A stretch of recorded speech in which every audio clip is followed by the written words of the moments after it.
Assalamualaikum warahmatullahi wabarakatuh. Hari ini Ibu akan menjelaskan tentang fluida statis. Sebagaimana yang sudah kalian ketahui bahwa fluida itu adalah zat yang dapat mengalir dan memberikan sedikit hambatan terhadap perubahan bentuk ketika ditekan. Ya. Nah, sekarang yang akan Ibu bahas adalah tentang fluida statis. Konsep pertama dari fluida statis itu yang pertama adalah tekanan. Konsep tekanan ini didefinisikan sebagai gaya tiap satuan luas, atau bisa kita rumuskan P sama dengan F per A. Nah, rumus ini berlaku untuk fluida atau tekanan pada zat padat, dimana P di sini adalah tekanan, satuannya adalah Newton per meter persegi, atau bisa juga PA atau Pascal, dan F adalah gaya, satuannya Newton, dan A adalah luas permukaan, satuannya meter persegi.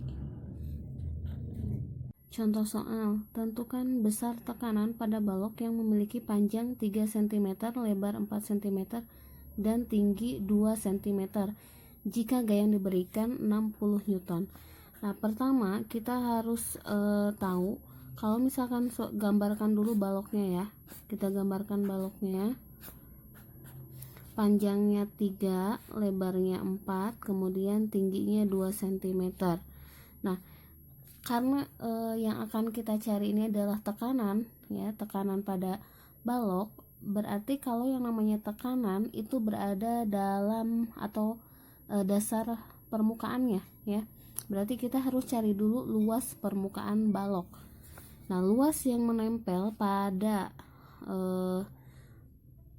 dasar atau pada alas itu adalah panjang dan lebar saja.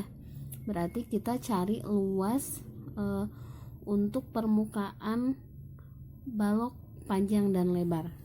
Ya, berarti kita cari dulu luasnya. P kali L sama dengan panjangnya 3, lebarnya 4. 3 kali 4 sama dengan 12 cm. Karena di sini satuannya meter persegi, jadi kita rubah ke dalam satuan meter. Berarti dibagi 10.000 berarti 12 kali 10 pangkat min 4 meter persegi. Selanjutnya di sini sudah diketahui gayanya adalah 60 Newton ya. F sama dengan 60 Newton. Tinggal kita masukkan ke dalam rumus. P sama dengan F per A sama dengan F nya 60, A nya 12 kali 10 pangkat min 4. Kita ganti per, mohon maaf ini pangkat 1 ya, 12 kali 10 pangkat min 4. 6 dibagi 12 itu nilainya adalah 0,5 kali 10 pangkat 1 dikurangi min 4, hasilnya 5 Newton per meter persegi. Jadi hasil akhirnya adalah 0,5 kali 10 pangkat 5 Newton per meter persegi, atau nilainya sebesar 50.000 Newton per meter persegi.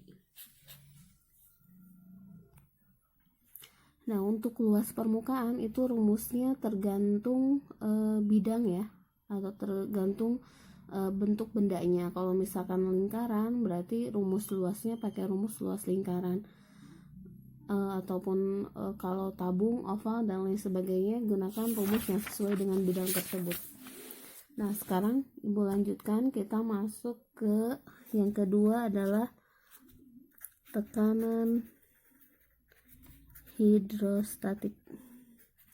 Nah, atau disebut juga dengan tekanan zat cair ya. Untuk lebih mudah mengingatnya, tekanan hidrostatik itu adalah tekanan zat cair.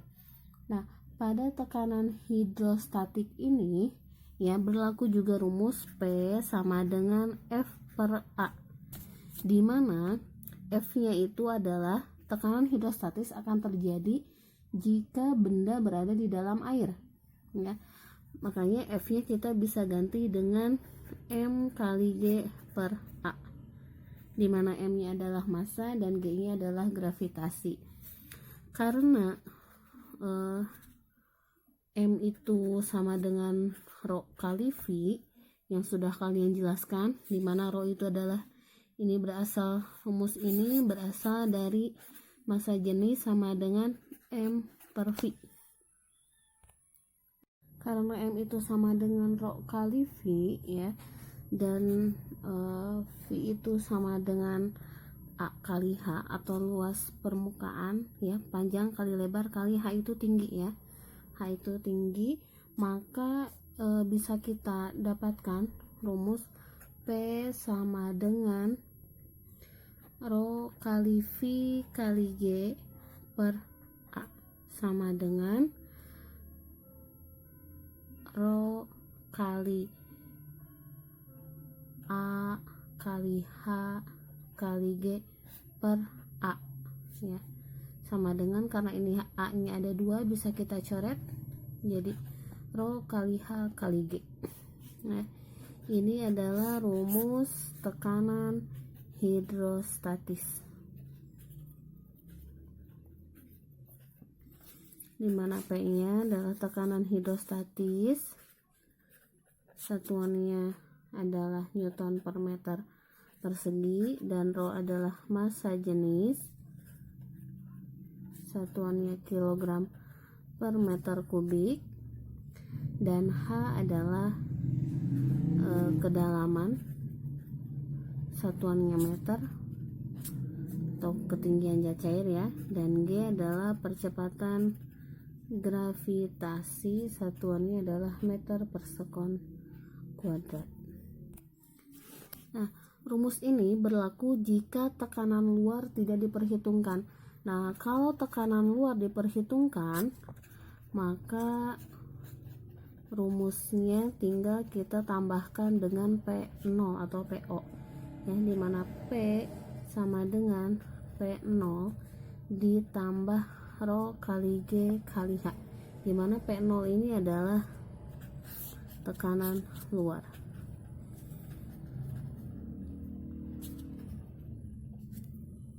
Contoh soal, seekor ikan berada pada kedalaman 5 meter dari permukaan air sebuah danau. Jika massa jenis air 1000 kg per meter kubik dan percepatan gravitasi 10 meter per sekon kuadrat, tentukan A. tekanan hidrostatik yang dialami ikan, B. tekanan total yang dialami ikan. Nah, di sini diketahui H itu kedalaman 5 meter, kemudian ini rho air ya, atau massa jenis air 1000 kg per meter kubik, dan PO ini tekanan luar sudah ditentukan, nilainya itu 1 atm atau 1 atmosfer. Nilai 1 atmosfer itu sama dengan 1 kali 10 pangkat 5 Newton per meter persegi. Yang pertama ditanyakan tekanan hidrostatik, yang kedua ditanyakan tekanan total. Artinya kalau tekanan total berarti tekanan luarnya dimasukkan. Yang pertama kita cari dulu tekanan hidrostatiknya. pH sama dengan rho kali G kali H, sama dengan rho nya kita masukkan nilainya 1000, G nya 10, H nya 5, berarti tinggal kita kalikan semuanya, berarti 50.000 Newton per meter persegi, atau 5 kali 10 pangkat 4 ya, Newton per meter persegi. Nah, yang kedua ini adalah P total, berarti kalau P total P0 ditambah rho kali G kali H sama dengan P0 nya adalah 1 kali 10 pangkat 5 ditambah rho GH nya tadi sudah kita dapatkan dari nilai tekanan hidrostatis, yaitu 5 kali 10 pangkat 4 ya. Sekarang tinggal kita samakan dulu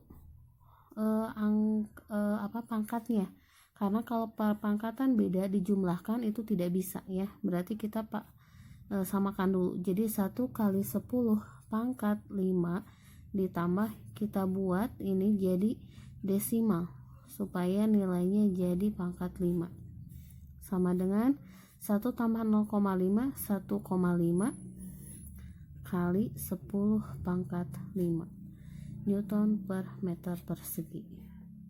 Selanjutnya adalah hukum dasar fluida statis. Hukum dasar fluida statis yang pertama itu adalah hukum pokok hidrostatika, ya, dimana bunyinya adalah tekanan hidrostatik di semua titik yang terletak pada satu bidang datar di dalam satu jenis zat cair besarnya sama. Kita ibaratkan misalnya kolam renang, kan kolam renang dia memiliki kedalaman yang berbeda-beda, tetapi tekanan hidrostatik di tiap kedalaman itu nilainya akan sama, ya. Seperti ini di titik A, di titik B maupun di titik C, kedalamannya akan berbeda-beda, tetapi tekanannya akan tetap sama. Nah, hukum pokok hidrostatik ini bisa kita gunakan untuk menentukan massa jenis zat cair dengan menggunakan pipa U. Ini namanya pipa U, ya. Nah, misalkan di sini yang diarsir ini adalah P1, ya, atau rho 1, massa jenis ke-1, sedangkan yang ini adalah massa jenis kedua, ya, atau rho 2. Nah, untuk mencari massa jenisnya, ya, berdasarkan hukum pokok hidrostatik bisa kita gunakan rumus PA sama dengan PB. Tekanan di tempat A itu sama dengan tekanan di tempat B. PA kita ganti dengan rho kali G kali HA sama dengan rho kali G kali HB. Tekanan di A dan tekanan di titik B. Karena nilai G itu sama, nilai gravitasinya 10, ya, bisa kita coret G-nya. Maka didapatkan hasil rho 1, ini rho A, ya, ini rho B. Rho A dikali HA sama dengan rho B dikali HB. Ini rumus yang bisa kita gunakan untuk mencari massa jenis suatu benda. Kita lanjutkan ke contoh soal. Sebuah pipa U mula-mula diisi dengan air. Massa jenisnya 1000 kg per meter kubik. Kemudian salah satu kakinya diisi minyak setinggi 10 cm. Jika selisih permukaan air pada kedua kaki 8 cm, berapakah massa jenis air? Nah, ini diketahui H1 10 cm, H1 berarti itu kedalaman minyak atau ketinggian minyak, H2 8 cm kedalaman air, ya. Kemudian yang rho 2 yaitu kedalaman air 1000 kg per meter kubik. Rho 2 itu adalah massa jenis air 1000 kg per meter kubik, ditanyakan rho 1 atau massa jenis minyak. Bisa kita gunakan rumusnya ini, ya. Berarti kita tulis di sini rho 1 kali H1 sama dengan rho 2 kali H2. Rho 1 yang kita cari dikali H1-nya adalah 10 sama dengan rho 2-nya itu adalah 1000 dikali H2-nya 8. Berarti rho 1 kali 10 sama dengan, kalikan jadi 8000. Rho 1 sama dengan 8000 per 10. 8000 dibagi 10 hasilnya adalah 800 kg per meter kubik. Jadi nilai rho 1-nya adalah 800. Selanjutnya hukum yang kedua adalah hukum Pascal. Nah, bunyi hukum Pascal itu adalah tekanan yang diberikan pada zat cair dalam ruang tertutup akan diteruskan ke segala arah dengan sama besar. Nah, ini dimisalkan dalam hukum Pascal itu terjadi pada pompa hidrolik atau pompa yang digunakan untuk mengangkat sebuah mobil, ya. Di sini kita ibaratkan ini adalah sebuah pompa, ya. Nah, di sini ada F1, ada A1, ini adalah penghisap kecilnya, dan di sini ada A2, ini penghisap besarnya. Kalau F1 diberikan, ya, diberikan gaya, maka gaya ini akan memberikan gaya ke luas penampang atau penghisap yang kedua, ya. Ini akan menghasilkan F2. Nah, berdasarkan rumus tekanan, ya, di awal yang sudah dibahas, di mana P itu sama dengan F per A, ya. Ini untuk P1, ini tekanan, ya, tekanan di tempat 1 ini adalah F1 per A1, dan ini untuk tekanan yang kedua adalah F2 per A2. untuk hukum Pascal ya, karena di sini tekanan yang diberikan pada zat cair dalam ruang tertutup itu akan diteruskan ke segala arah dengan sama besar, maka nilai P1 itu sama dengan nilai P2 ya. Tekanan di tempat 1 sama dengan tekanan di tempat kedua. P1 kita ganti dengan F1 per A1, yang P2 kita ganti dengan F2 per A2, dimana F1 itu adalah gaya pada pengisap 1 ya, atau gaya pada yang diberikan di pengisap 1, dan A1 itu adalah luas pengisap 1 atau luas pengisap kecil, dan F2 adalah gaya pada pengisap 2 atau gaya yang dihasilkan ya, dan A2 ini adalah luas pengisap 2 atau namanya luas pengisap besar ya. Nah, sini ada contoh soal. Sebuah dongkrak hidrolik masing-masing penampangnya berdiameter 3 cm dan 120 cm. Berapakah gaya minimal yang harus dikerjakan pada penampang kecil untuk mengangkat mobil yang beratnya 8000 Newton? Nah, penyelesaian. Yang pertama di sini diketahui D1. D itu artinya diameter ya. Diameter ke-1 itu 3 cm, kita rubah ke dalam satuan meter jadi 0,03. Diameter kedua 120 cm dirubah jadi 1,2 meter, dan F2 sama dengan 8000 Newton. Nah, kalau di sini di soalnya yang diketahui penampangnya itu berdiameter, artinya bentuk penampangnya berupa silinder ya, berupa silinder. Nah, kalau silinder ya, untuk mencari luas silinder bisa kita gunakan rumus A1 sama dengan 1/4 pi D1 kuadrat ya, dan yang A2 itu sama dengan 1/4 pi D2 kuadrat. Kita masukkan ke rumus yang P1 sama dengan P2, yang F1 per A1 sama dengan F2 per A2. Kita masukkan di sini F1 yang ditanyakan per A1-nya 1/4 pi D1 kuadrat, F2-nya 8000 per A2-nya 1/4 pi D2 kuadrat ya. Karena ini 1/4 pi, ini 1/4 pi, sama nilainya, ini bisa kita coret ya. Jadi F1 per D1 kuadrat sama dengan, ini kebanyakan, 8000 atau F2 per D2 kuadrat ya. Selanjutnya kita masukkan angka yang D1-nya ya. Berarti F1 per D1-nya nilainya 0,03 kuadrat sama dengan 8000 per D2-nya nilainya 1,2 dikuadratkan. Kita kali silang, berarti F1 dikali 1,2 dikuadratkan sama dengan 8000 kali 0,03 dikuadratkan. F1 kali 1,2 dikuadratkan hasilnya adalah, kita hitung dulu, 1,2 dikuadratkan jadi 4, 2, ini 2, ini 1, 1,44 ya. F1 kali 1,44 sama dengan 8000 dikali 0,03, kita kuadratkan supaya mudah. Ini ya, F1 kali 1,44 sama dengan 8000 kali, ini dikuadratkan 9 kali 10 pangkat min 2 kali 2 min 4. Nah, jadi F1 kali 1,44 sama dengan, ini berubah jadi 8 kali 10 pangkat 3 ya, karena nolnya ada 3, kali 9 kali 10 pangkat min 4 sama dengan F1 kali 1,44 sama dengan 8 kali 9, 72 kali 10 pangkat 3 ditambah min 4, hasilnya min 1. Jadi F1 kali 1,44 sama dengan ini 0,72 ya, 7 ya.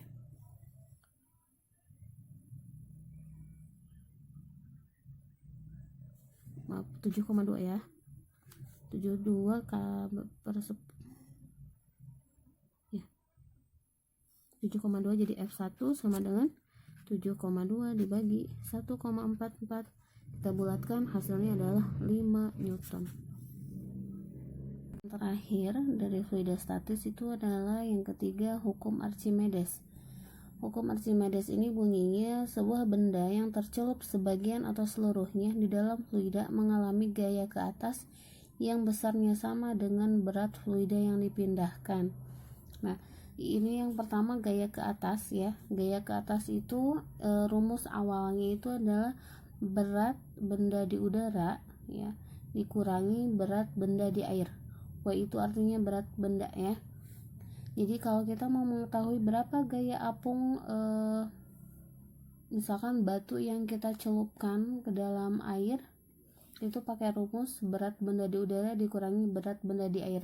Jadi kita harus tahu dulu misalkan berat benda di udara adalah 50 Newton, sedangkan berat benda di air 45, maka gaya apungnya itu adalah 50 dikurangi 45 jadi 5 Newton ya. Biasanya berat benda biasanya kalau benda berada di dalam air itu beratnya akan berkurang ya atau lebih ringan.